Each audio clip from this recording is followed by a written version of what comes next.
Señor Jesucristo. En esta oportunidad vamos a iniciar entonando el primer himno, himno número 12, que lleva por título Digno es el Cordero. Himno número 12, Digno es el Cordero. Entonamos fuerte, hermanos. Deja de llorar. Hay uno que es digno, Cristo el Señor. León de Judá es y único soy el que soy. Deja, no llores, Cordero es de Dios. Digno es el Cordero, digno es el Cordero, digno es el Cordero que murió, digno es el Cordero, digno de tomar las riquezas, digno de tomar fuerza y poder, digno de honra y glorias eternas, digno es el Cordero, digno es el Cordero. Deja de temer, hay uno que es digno, Cristo el Señor. Eleva tu canto con toda la creación y ángeles miles cantando en unión.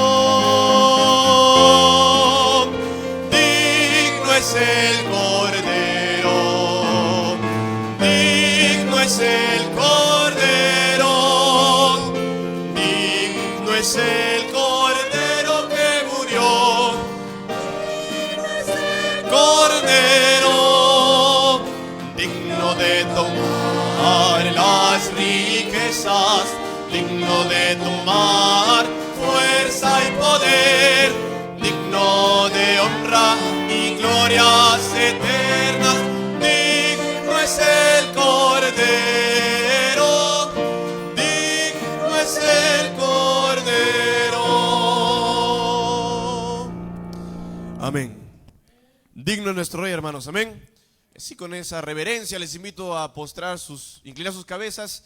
Vamos a dirigirnos en palabra de oración para iniciar este culto. Padre amado, Señor, gracias por este hermoso día que nos regalas. Gracias, Señor, por darnos una oportunidad, Señor, para volver a encontrarnos con nuestros hermanos, Padre amado, para volver a reunirnos en tu casa, Padre amado, luego capaz de una semana cargada de trabajo, de la semana cargada en los estudios, Padre amado, tú nos das tiempo para casa, adorarte, Padre amado, con estos himnos que tú tienes preparados para nosotros. De igual manera, con tu hermosa palabra, Padre amado, ayúdanos a estar prestos y donde estés, y entender también su significado y la letra que cada una de estas canciones, Padre amado, y de igual manera ayúdanos a estar prestos, atentos a escuchar tu palabra, Padre amado, y también a ponerla en práctica. Gracias, Señor, por este día que nos das en esta tiempo, cada uno de los hermanos que está aquí presentes en esta tarde, y de igual manera los que están viniendo, Padre amado, ayúdanos a llegar tu querer, Señor, sé mi fiel guiador. Todo esto te lo pido en nombre de Cristo Jesús. Tendré por qué temer. Vamos a seguir entonando estos himnos, hermanos, y vamos a entonar el himno número 95, que lleva por título Sangre Carmesí.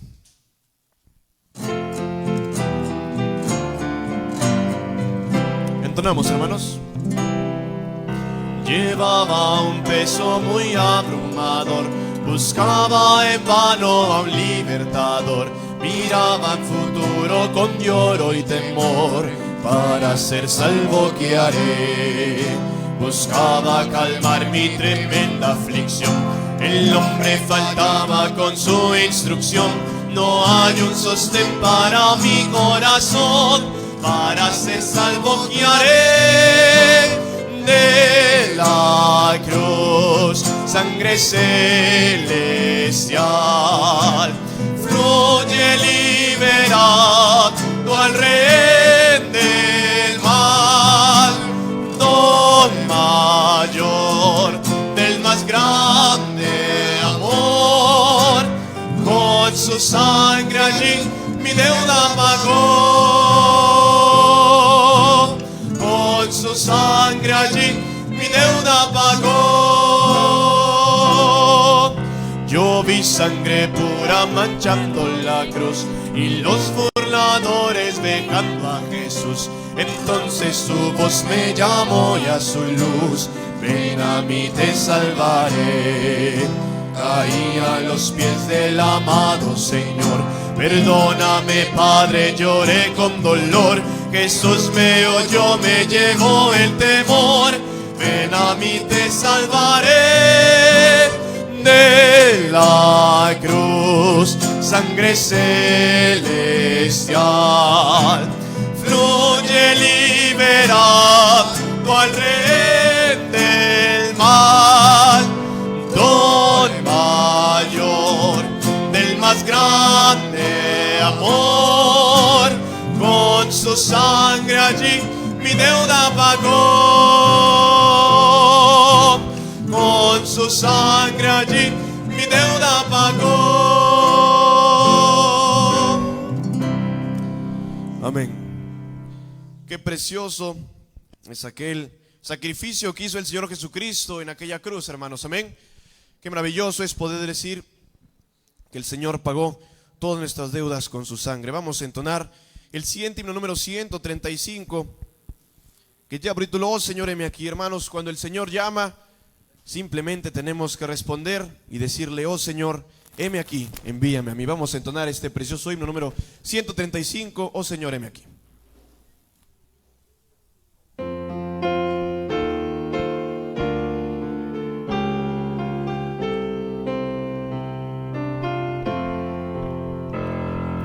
Doy mi vida a ti, Señor, tuyo soy por fe, tu deseo quiero hacer, siempre y donde esté, oh Señor, heme aquí, envíame a mí.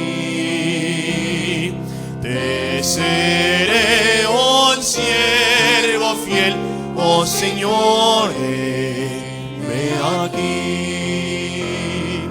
Mío es tu querer, Señor, sé mi fiel guiador. No tendré por qué temer, con tu gran valor, oh Señor, heme aquí, envíame a mí. Te seré un siervo fiel, oh Señor, heme aquí. Haz que me alabe, Señor, en mi alrededor. Lléname con tu poder y tu eterno amor, oh Señor, heme aquí, envíame a mí. Te seré un siervo fiel, oh Señor, heme aquí. Amén. Vamos a entonar el siguiente himno, hermanos, número 161.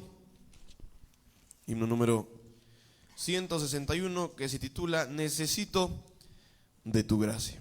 Vamos a entonar este hermoso himno, hermanos, número 161, Necesito tu gracia.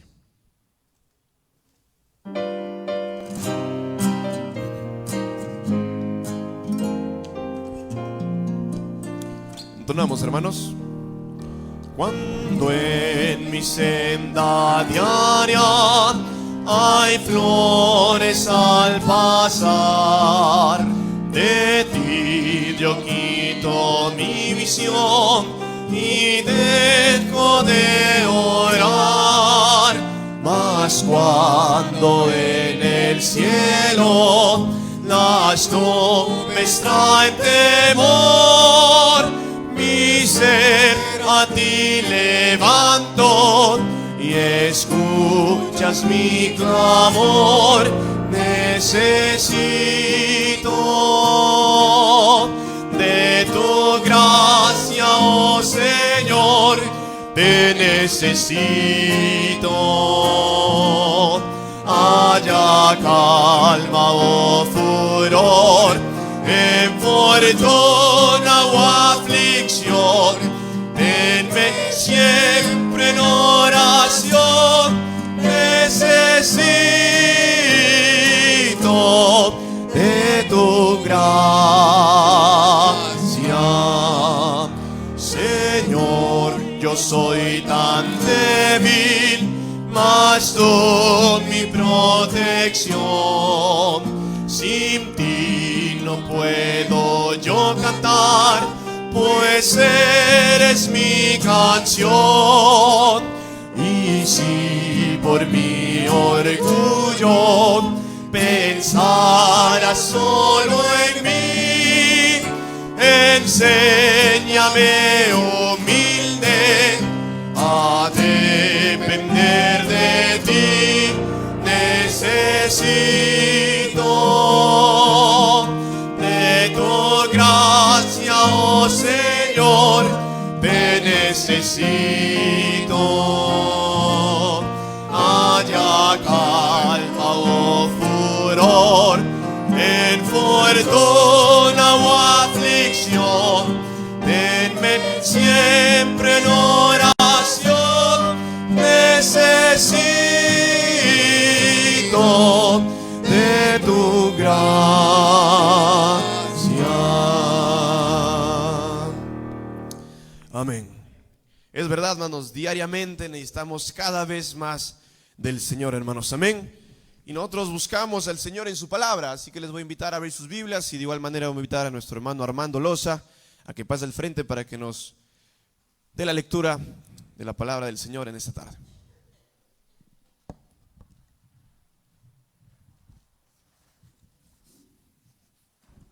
Bien, amados, todos con nuestra Biblia, Señor, en el libro de Primero de Juan, del capítulo 2.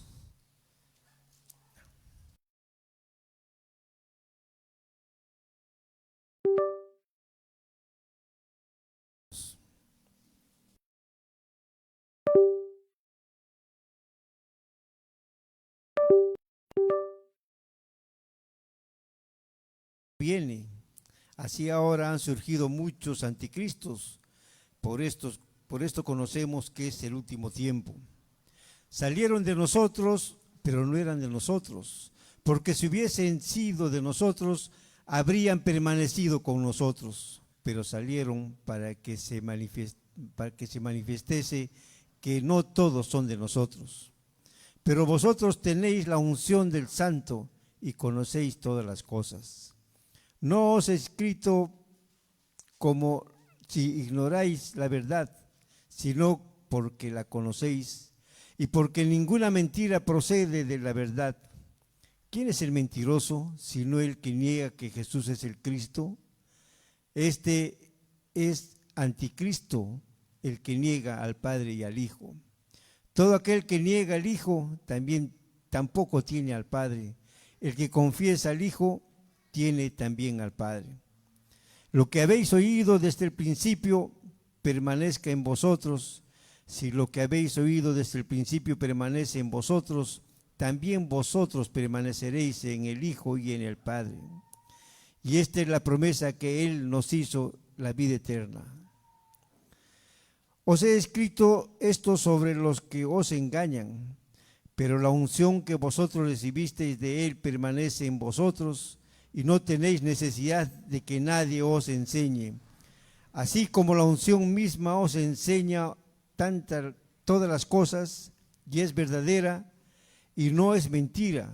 Según ella os ha enseñado, permaneced en él.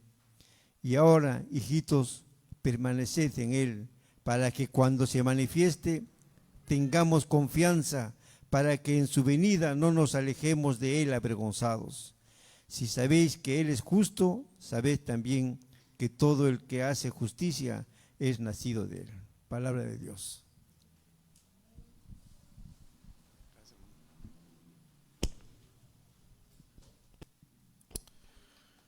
Amén, hermanos. Siguiendo con el programa, vamos a entonar el himno número 174, que lleva por título Prefiero a Cristo. Hermano, hoy en día usted está acá sentado en esta tarde porque ha preferido al Señor Jesucristo. Amén. Uy, solo el hermano Richard nomás ha preferido al Señor Jesucristo. A ver. Nuevamente voy a preguntar.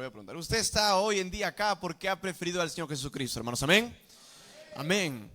Hermanos, si ese es la vida del creyente, poner al Señor en primer lugar sobre todas las cosas y decir, aunque yo pueda reinar de mar a mar, aunque yo pueda tener grandes riquezas, si es que no lo tengo a Él, no tengo nada. Por eso prefiero a Cristo. Vamos a entonar este hermoso himno número 174, Prefiero a Cristo.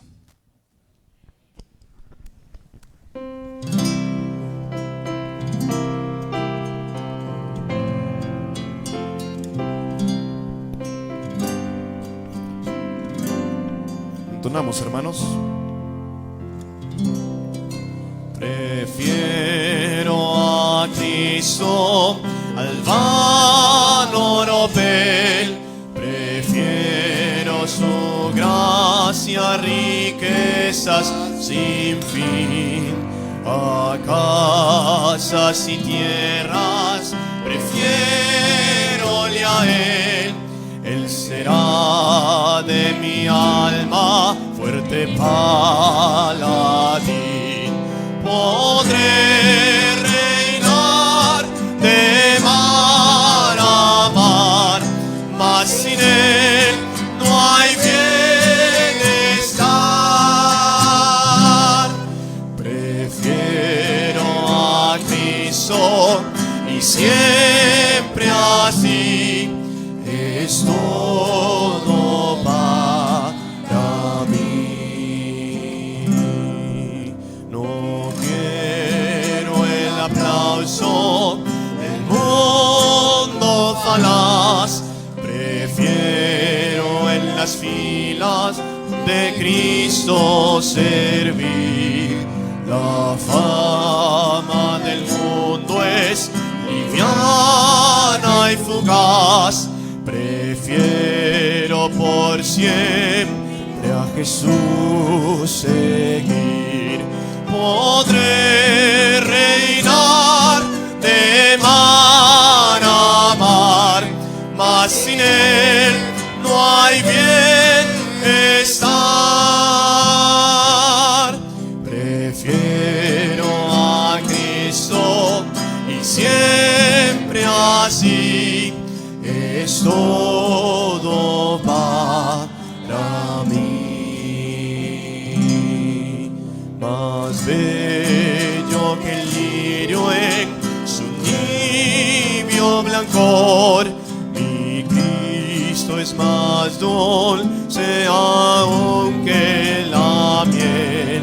Su paz a mi alma dará el Señor. Yo quiero que Cristo me conserve fiel. Podré reinar de mar a mar, mas sin Él no hay bienestar. Prefiero a Cristo y siempre así. Es todo para mí. Amén. Como Él es todo para nosotros, hermanos, hasta el día que Él venga, hasta el día que Él vuelva nuevamente en su gloria, vamos a entonar himnos y vamos a predicar su palabra, hermanos. Amén. Vamos a entonar este hermoso himno número 214 hasta entonces.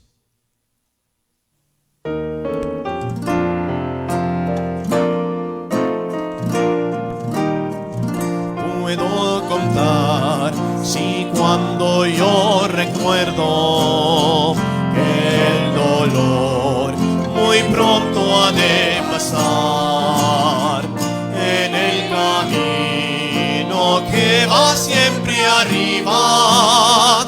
No puede ser el mundo mi hogar, mas hasta entonces seguiré cantando, cantando de Jesús y de su amor, hasta que el día cuando en plena gloria veré la faz de mi Señor. El pobre mundo irá pronto al olvido, tan pasajera es la vida aquí. Por tal engaño y pena no me afano, porque en la gloria a Cristo le veré. Mas hasta entonces seguiré cantando, cantando de Jesús y de su amor, hasta que el día cuando en plena gloria veré la faz de mi Señor. Gran alegría es la del redimido al ser librado al fin de su dolor. No habrá más muerte, lágrimas, tristeza en la presencia eterna del Señor. Mas hasta entonces seguiré cantando, cantando de Jesús y de su amor, hasta que el día cuando en plena gloria veré la faz de mi Señor.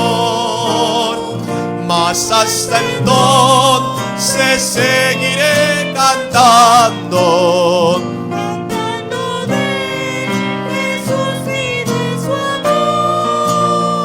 hasta que el día cuando en plena gloria veré la faz de mi Señor. Amén.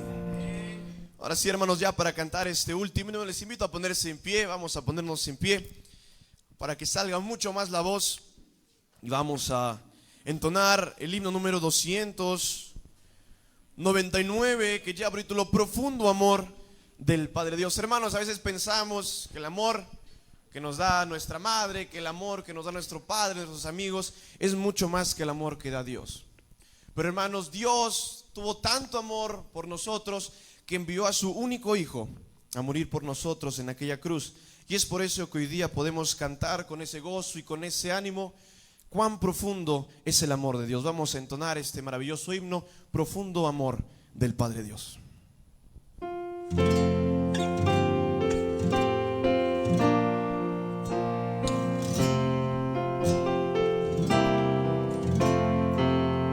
Profundo amor del Padre Dios, tan amplio, inmensurable, que dio a su Hijo por hacer tesoro al despreciable.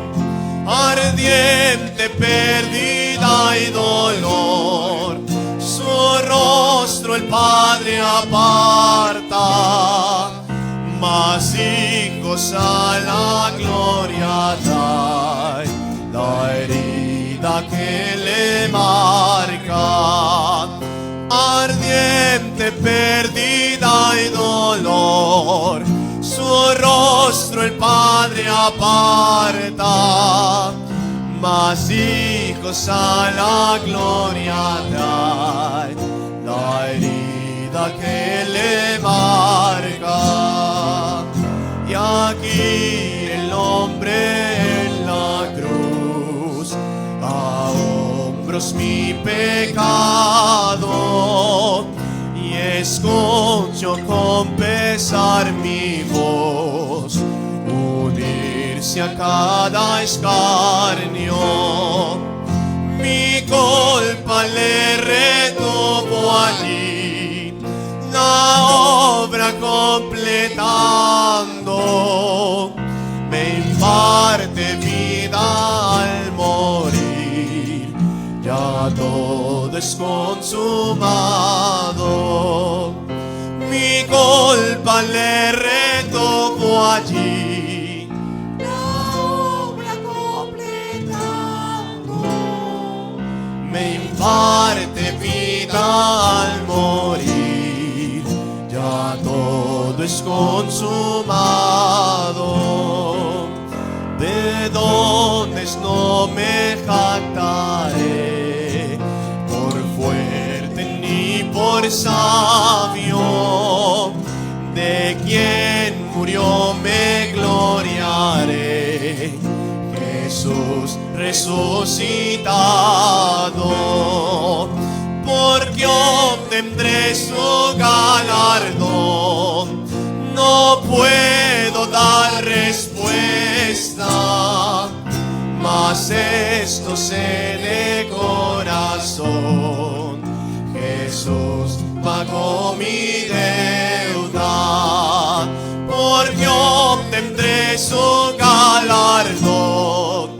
No puedo dar respuesta, mas esto sé de corazón: Jesús pagó mi deuda.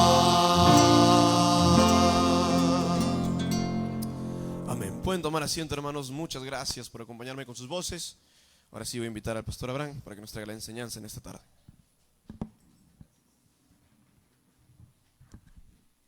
Bien, hermanos, buenas tardes. Damos gracias al Señor de estar nuevamente en su casa día domingo. Amén. Luego ya de todas las fiestas nos estamos reincorporando ya otra vez de manera normal los días domingos. Este mes hubieron 4 domingos, ¿no? Hubo 4 domingos y 2 de ellos no tuvimos culto en la mañana. El primero fue por la segunda vuelta electoral y la semana pasada por el Día del Padre, ¿no? Pero de aquí en adelante creo que no hay otra actividad festiva y vamos a estar domingos en la mañana también en la casa del Señor.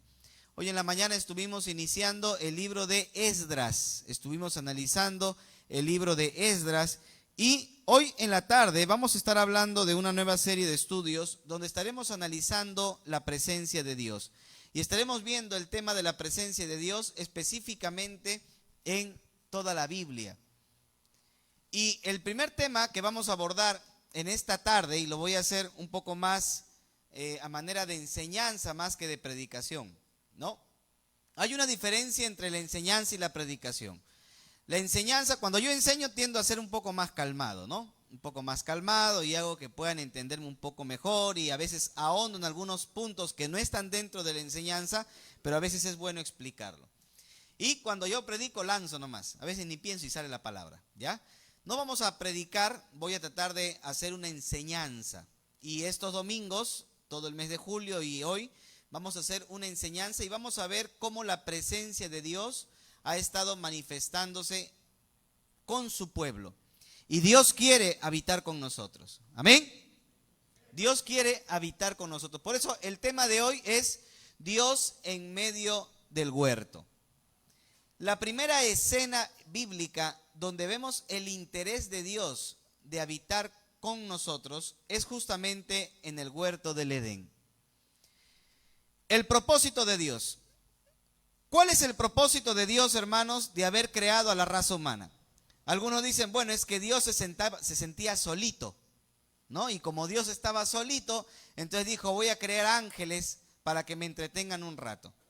Y Dios dijo, como no tengo nada que hacer, entonces vamos a crear a los seres humanos para que pues los seres humanos me diviertan un rato metiendo la pata. ¿Amén? No ha sido así. Más bien, hermano, hay un propósito de Dios en toda la Biblia. Y eso se ve en el libro de Apocalipsis 21:3. La Biblia dice claramente, mire, la Biblia termina con el propósito de Dios.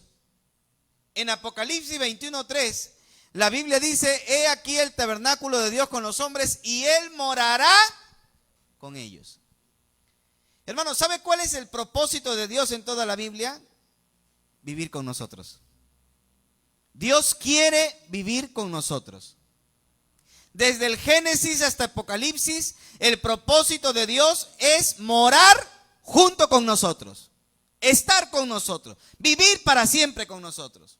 Amén. Y la salvación, sí, la salvación tiene que ver con el acto con el que Dios perdona tus pecados, pero el propósito es vivir para siempre con Él. Entonces, hermanos, en toda la Biblia, Dios quiere acercarse al ser humano. En toda la Biblia, Dios quiere morar con el ser humano. Dios quiere estar cerca al ser humano. Ese es el propósito de Dios. Amén. Que estemos cerca a Él, que lo conozcamos a Él, que disfrutemos de Él. Ese es el propósito de Dios, el plan de Dios. Dios es un ser social, hermano. Cuando nosotros hablamos de la Trinidad, hablamos de 3 personas en un Dios, pero toda persona tiene capacidad comunicativa, ¿verdad? Nosotros podemos comunicarnos y relacionarnos porque somos personas. Dios es una persona y Él quiere comunicarse con nosotros, quiere vivir con nosotros, quiere morar en el mismo lugar. La palabra morar es una palabra importantísima en el Antiguo Testamento porque significa asentarse y vivir con alguien. Hermano, si bien es cierto, Dios está en el cielo y nosotros en la tierra, Dios quiere morar en la tierra con nosotros. Su propósito es estar con nosotros. Y Apocalipsis termina con ese propósito. Apocalipsis, la Biblia termina diciendo que al final de la historia, Dios terminará morando con nosotros. Entonces, este tema es muy importante, hermano. El tema de la presencia de Dios en medio de su pueblo es muy importante porque nos va a remontar a la primera pareja en el huerto del Edén, nos va a llevar por el tabernáculo, el templo, la persona de Cristo y hoy la presencia de Dios que mora en nosotros. ¿Y cómo debemos vivir como cristianos a la altura de esta presencia? Para recordar todo esto vamos a hacer un pequeño repaso a Dios y la creación.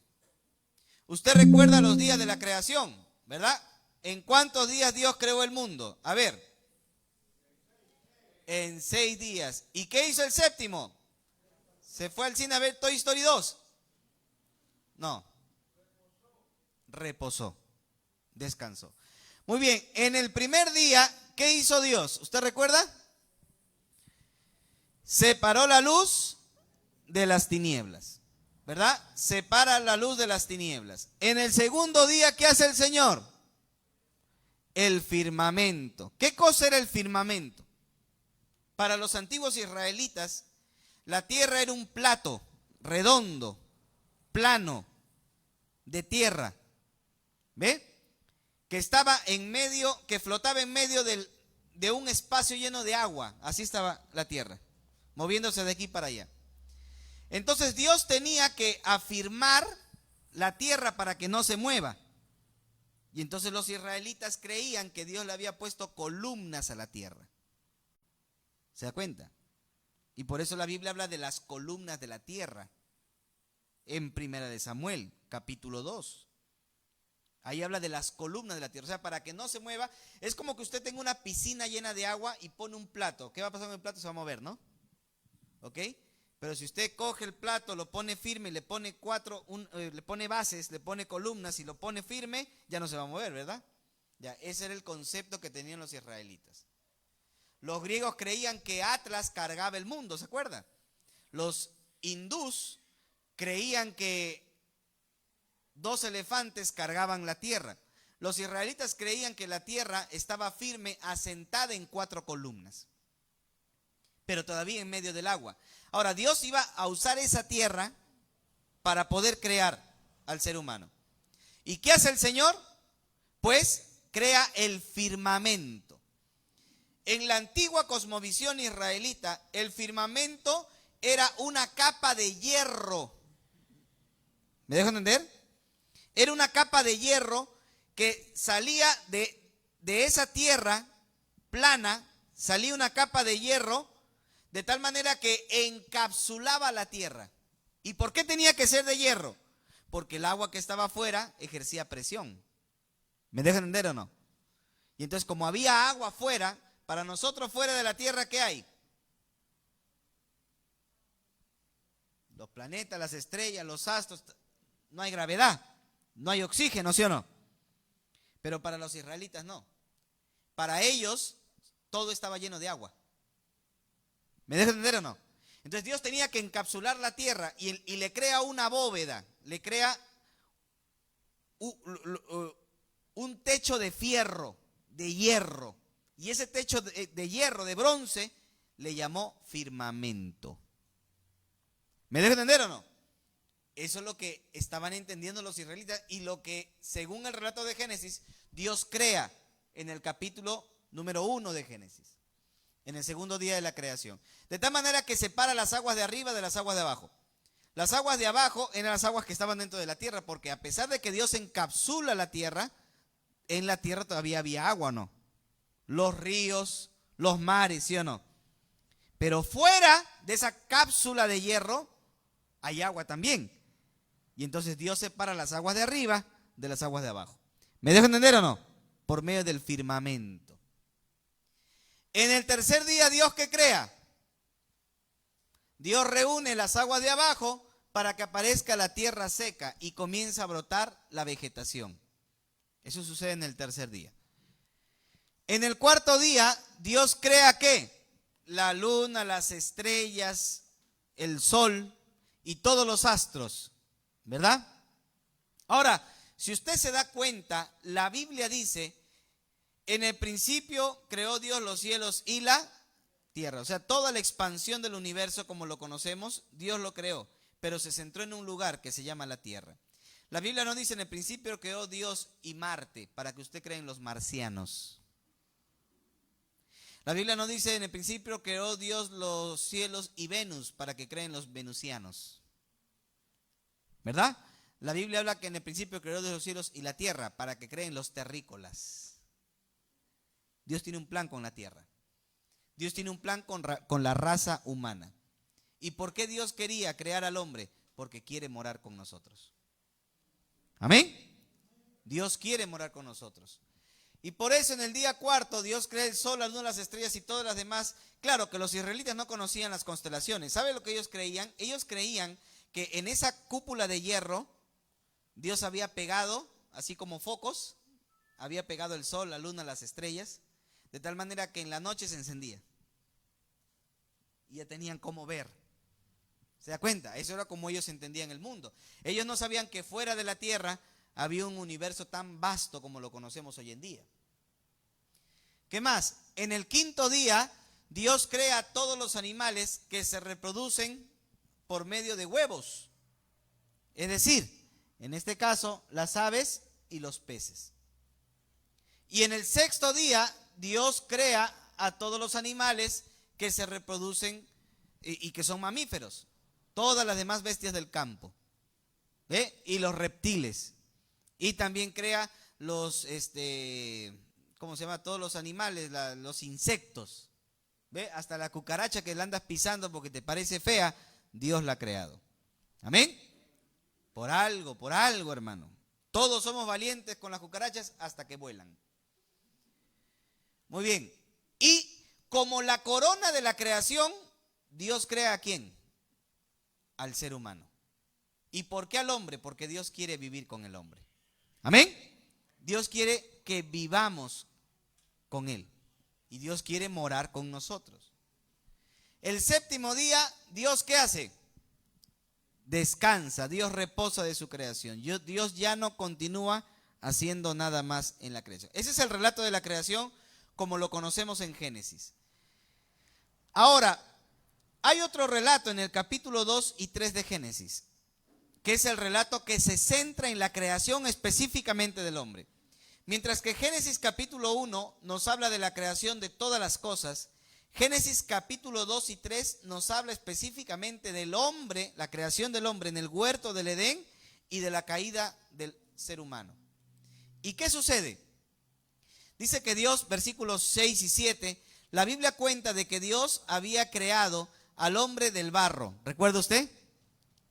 Del barro, del polvo de la tierra, y había insuflado en él aliento de vida.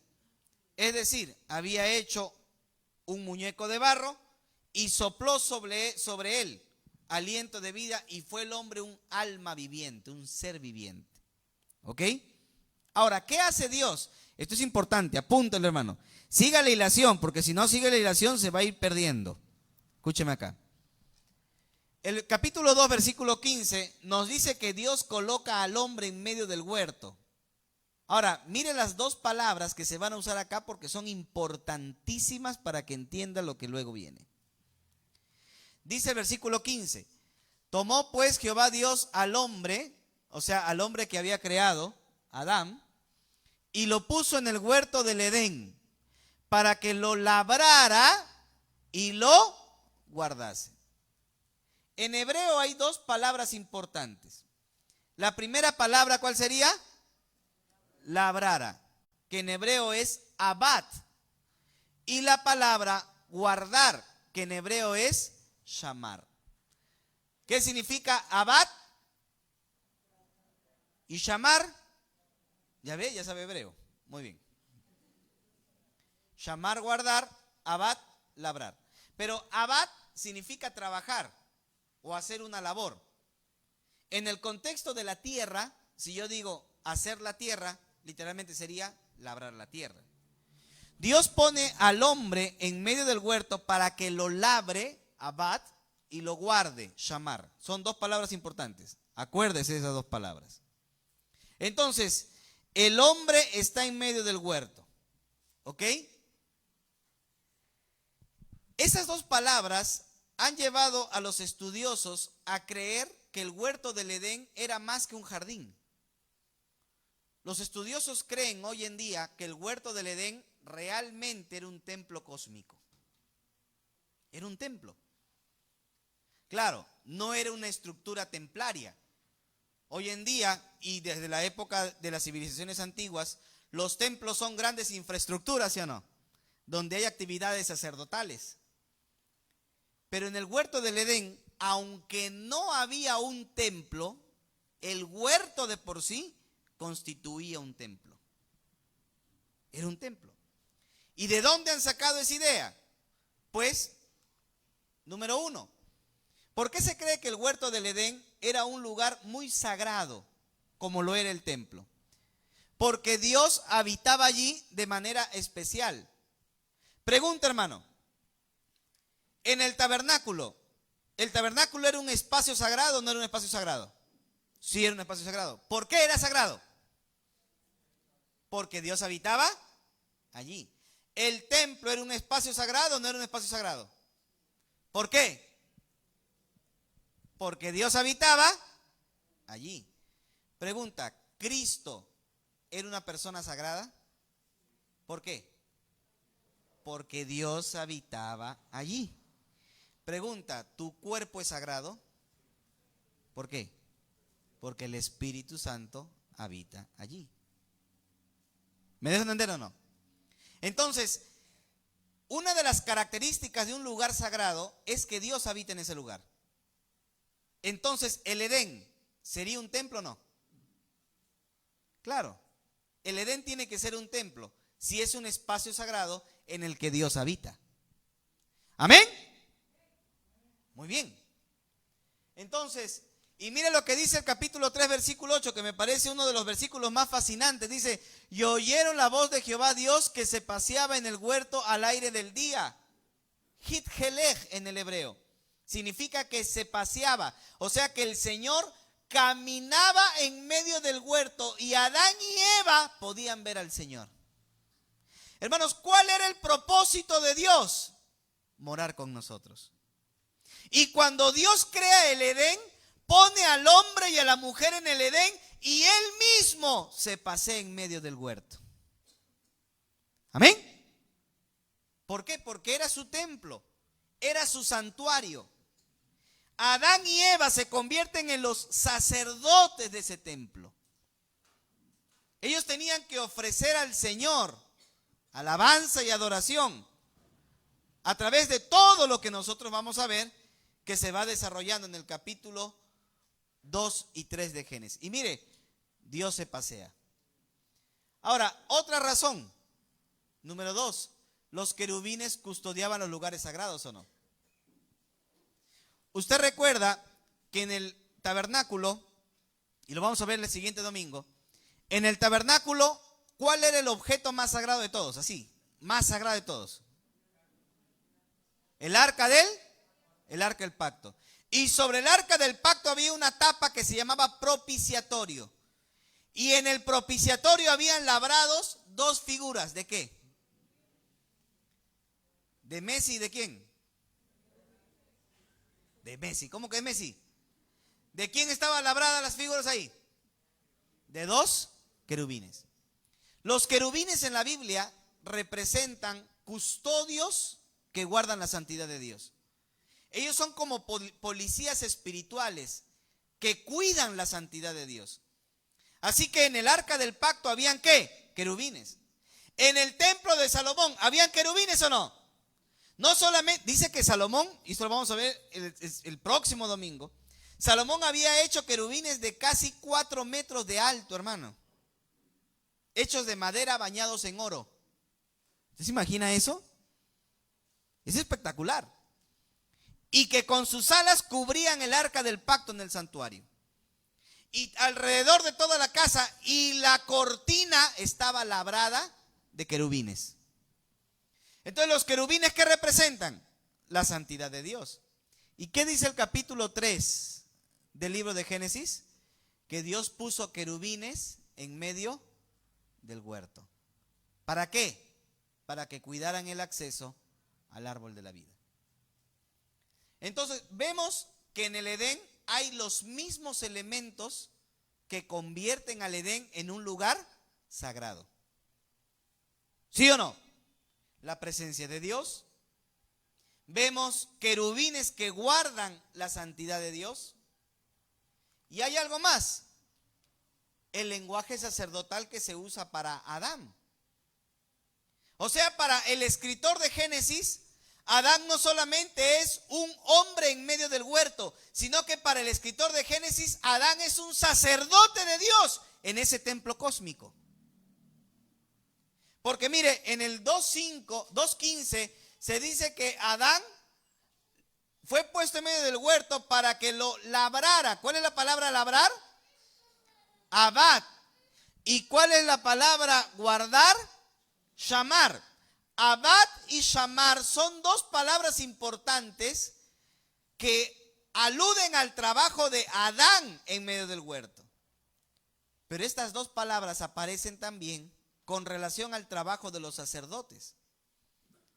El primer caso es, bueno, acá tenemos Génesis 2.15, que ya lo hemos visto, para que lo labrara y lo guardase. Labrar y guardar, abad y shamar, que es lo que hacía Adán en medio del huerto. Pero mire Números capítulo 3, versículo 7. Mire lo que dice acá. Y desempeñasen, literalmente en hebreo dice, y guarden el encargo de él y el encargo de toda la congregación delante del tabernáculo de reunión para servir, abad, desempeñar, shamar, en el ministerio del tabernáculo, los sacerdotes, hablando de los sacerdotes, y guarden, shamar, todos los utensilios del tabernáculo de reunión y todo lo encargado de ellos por los hijos de Israel, y ministren, abad, en el servicio del tabernáculo. O sea, las mismas palabras en hebreo, que es labrar, trabajar, ministrar y guardar o desempeñar, se emplean también para los sacerdotes. Las mismas, y no solamente allí. En Números 8:26, hablando del sumo sacerdote y de los sacerdotes, dice, servirán con sus hermanos en el tabernáculo de reunión para hacer la guardia, llamar, pero no servirán abad en el ministerio. O sea, los términos abad y shamar son términos que se emplean para los sacerdotes y para las actividades sacerdotales. En otras palabras, ¿el escritor de Génesis sabía lo que estaba escribiendo? Sí. ¿Y sabía que esos términos en ese contexto se podían emplear también para el sacerdocio? Sí. Entonces, cuando el escritor de Génesis lo escribe, lo plasma, en la mente del escritor hay algo más de que un Adán simplemente trabajando. Para el escritor de Génesis, Adán está haciendo algo más que labrar la tierra. Él está ministrando a Dios. Él está ejerciendo un cargo como un sacerdote, porque Él es la cúspide de la creación. Él es la corona de la creación. Dios, así como a los sacerdotes encargó cuidar toda su santidad en el templo, ¿a quién le encarga cuidar todo el Edén, su templo?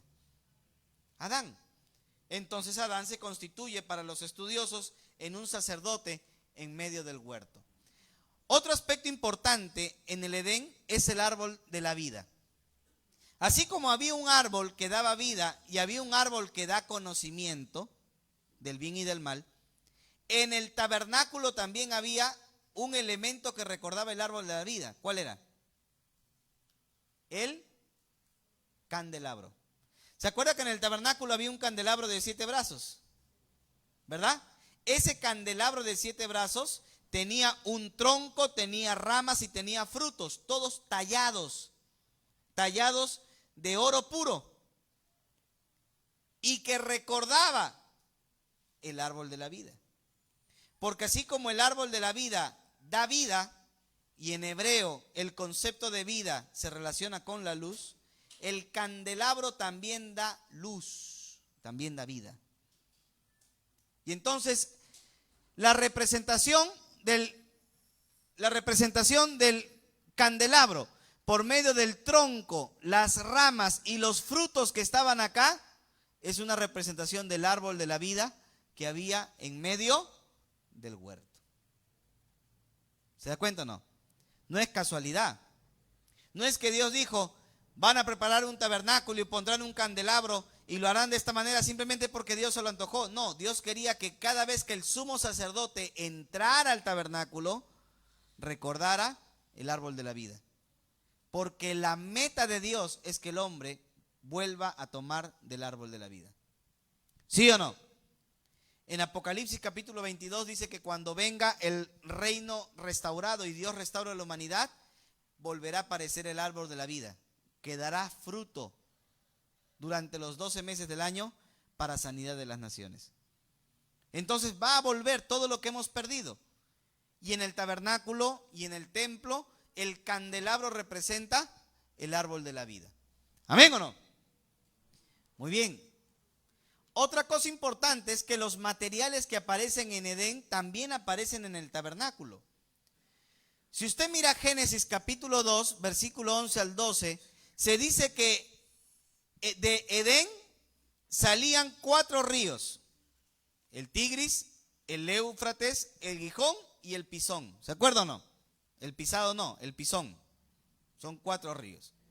Y que uno de estos rodeaba toda la tierra de Arabia, ¿no? De donde hay buen oro. Y luego dice que también se puede extraer bedelio y ónice.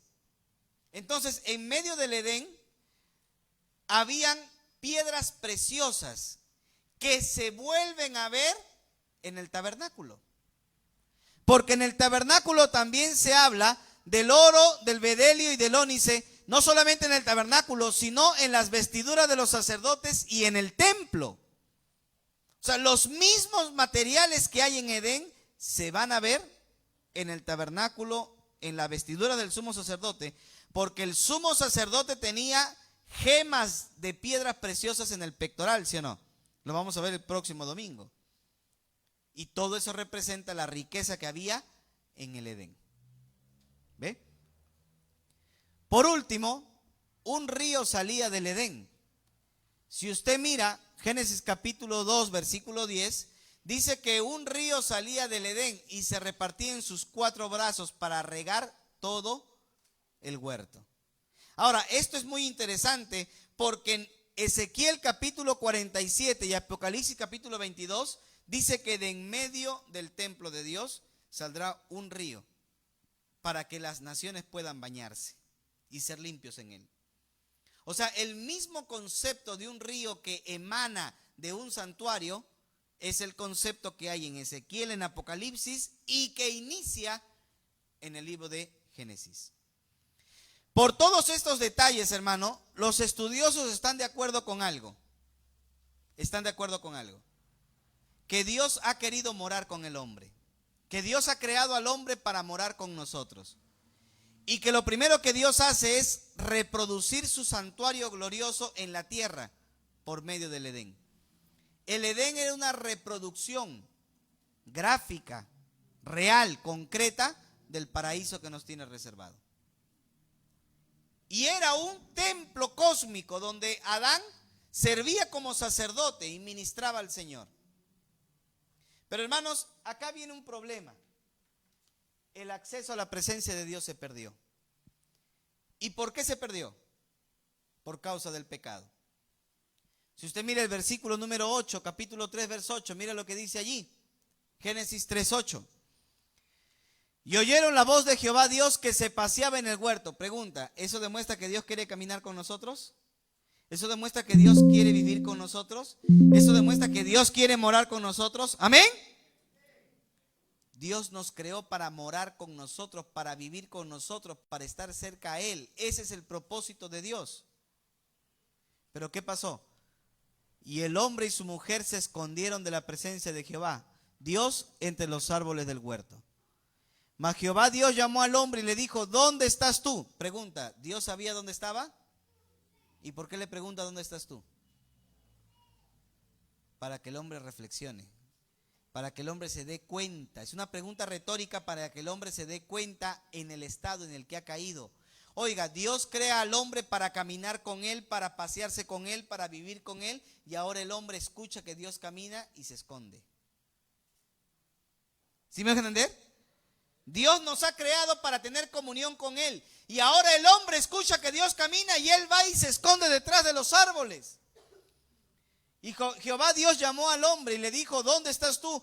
Y él le respondió, oí tu voz en medio del huerto y tuve ¿qué? Hermanos, el pecado nos aleja de Dios. El pecado hace que tengamos vergüenza. El pecado hace que tengamos miedo. Oiga, no hay un ser más amoroso en el universo que Dios. Pero el pecado trastorna el orden de Dios. De tal manera que el hombre se da cuenta que no tiene escapatoria. Y busca la manera de ocultarse de Dios. Sin que pueda suceder. Y dice, tuve miedo porque estaba desnudo y me escondí. No voy a profundizar en el tema del mandamiento que Dios le había dado a Adán. Creo que todos sabemos ese mandamiento. Pero hermanos, versículo 11, Dios le contesta y le dice, ¿quién te enseñó que estabas desnudo? ¿Has comido del árbol de que yo te mandé que no comieses? Y empieza el proceso del castigo. Porque hermanos, todo pecado tiene consecuencia. Usted nunca va a creer que si peca, Dios no le va a traer una consecuencia. Siempre hay consecuencias. ¿Amén? Siempre van a haber consecuencias. Ahora, hermanos, esto es importante. El hombre peca. El hombre hace lo malo. El hombre se aleja de Dios. Y entonces se rompe esa comunión. El propósito de Dios es vivir con nosotros, morar con nosotros, estar con Él. Pero el pecado nos ha alejado de Él. Ahora, ¿Dios qué hizo? Si no quieres vivir conmigo, vives lejos de mí. Y expulsó al hombre y a la mujer del huerto del Edén y los mandó fuera para que ellos vean su vida. Y ellos se alejaron y se fueron. Pero pregunta, ¿cuál es el propósito de Dios? Morar con nosotros. Así que por más que el hombre falló, Dios siempre quiere morar con nosotros. Amén. Y ahora tiene otro plan.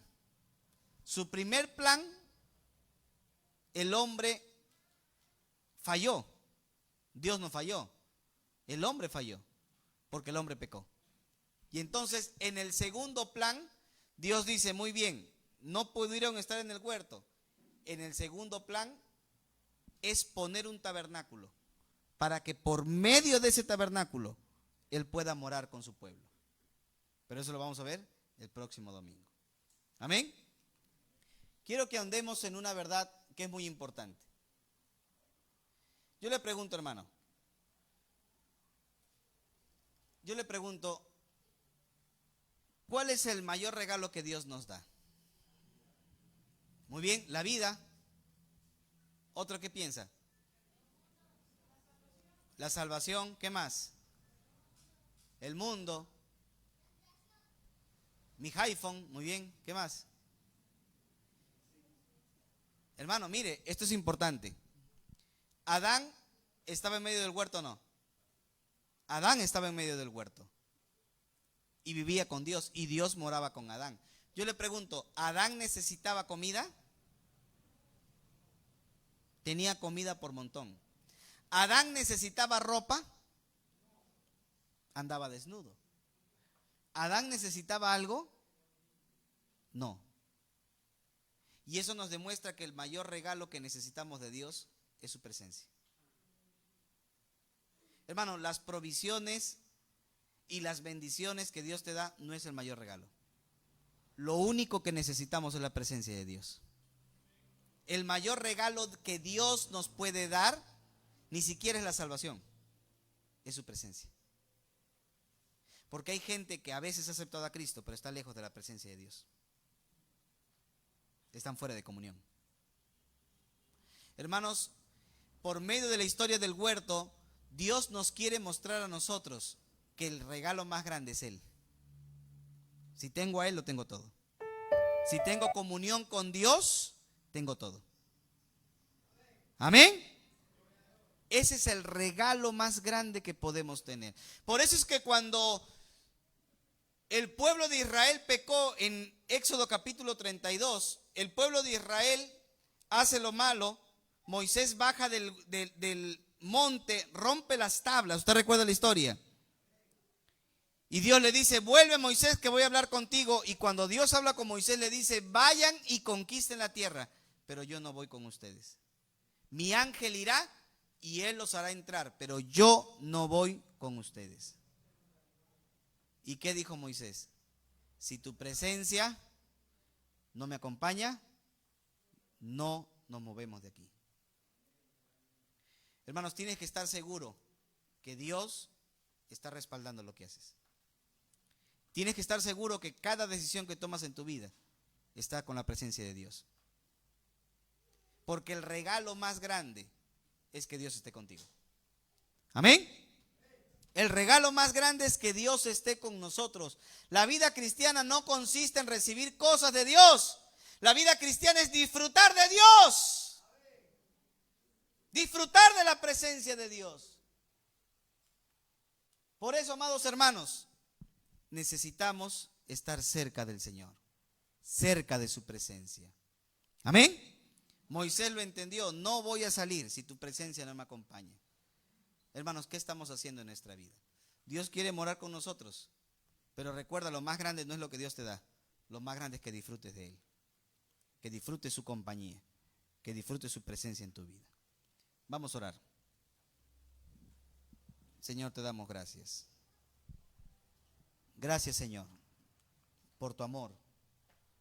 Gracias por tu misericordia. Bendícenos, Señor. Todos orando. Hermano, Dios quiere caminar con nosotros. Dios quiere habitar con nosotros. Recuerde que el propósito de Dios para salvarnos a ti, Señor. La verdadera bendición de la salvación no es simplemente escapar del infierno. La verdadera bendición Deseo quiero hacer siempre y donde esté. Oh Señor, heme aquí.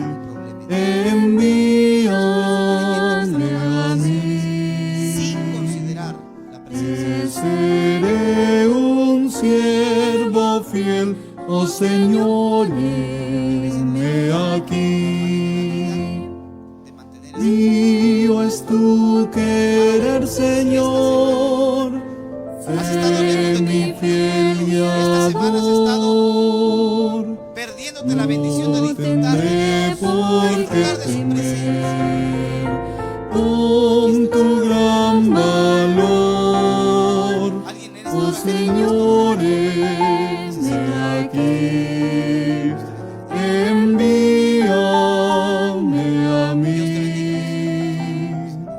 Te seré un siervo fiel, oh Señor, heme aquí.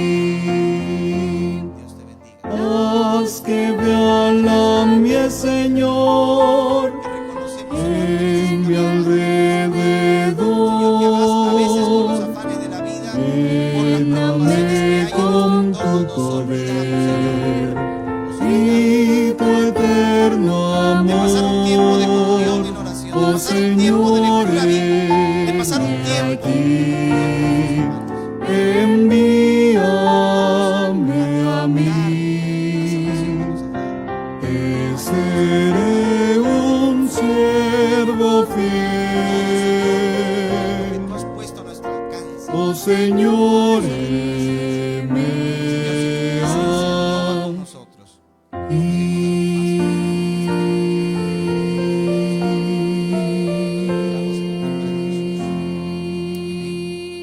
amén. Gracias al Señor, hermanos, por esta enseñanza sobre su presencia. Bien, hermanos, gracias a Dios vamos a tener un tiempo para ministrar la cena del Señor. Todos nos vamos a poner de pie para poder ministrar la cena del Señor. Y vamos a pedir a nuestro hermano Richard Jove, diácono de nuestra iglesia, que nos ayude, por favor, para ministrar la cena del Señor. Nuestro hermano Luis Chancos también nos ayude a ministrar la cena del Señor, diácono de la iglesia. Nuestro hermano Armando Loza nos ayuda también, por favor. Y nuestro hermano Carlitos Ponce nos ayuda también, por favor, a ministrar en esta hora la cena del Señor. La Biblia dice claramente: pruébese cada uno a sí mismo y coma del pan y beba de la copa. ¿Qué significa esto? Que el pastor no está para dar autorización o prohibir a cada creyente de tomar la cena del Señor. Si usted se aprueba, yo no soy nadie para decirle que no tome. Si usted no se aprueba, yo no soy nadie para decirle que tome. Cada uno es responsable delante de Dios. Si en su vida usted no está en comunión con Dios, si en su vida usted está ocultando pecados, si en su vida usted está sin comunión con Dios y sin comunión con su iglesia local y toma la cena del Señor, la Biblia dice que juicio comemos y bebemos. Así que, hermano, examinémonos cada uno de nosotros, porque a veces el juicio de Dios más grande ni siquiera es que venga un castigo a nuestra vida. El juicio más grande de Dios es a veces creer que estamos bien cuando estamos mal. Y ese es un gran castigo, hermano. Vamos a participar en esta hora de la cena del Señor y vamos a orar, todos vamos a orar para que el Señor pueda bendecir este tiempo. Todos los hermanos que estén en comunión con Dios, con su iglesia local y que sean bautizados por inmersión pueden tomar de la cena del Señor. Vamos a pedir a nuestro hermano Richard Jove que nos ayude orando por el pan y nuestro hermano Luis Chancos que nos ayude orando por el jugo de uva. Oramos. Bendito Dios, te doy gracias por permitirnos, Señor, participar de tu Santa Cena, Dios. Gracias por tu amor, Señor, misericordia de cada día, Señor. Doy mi vida a ti, Señor. Tuyo soy por fe.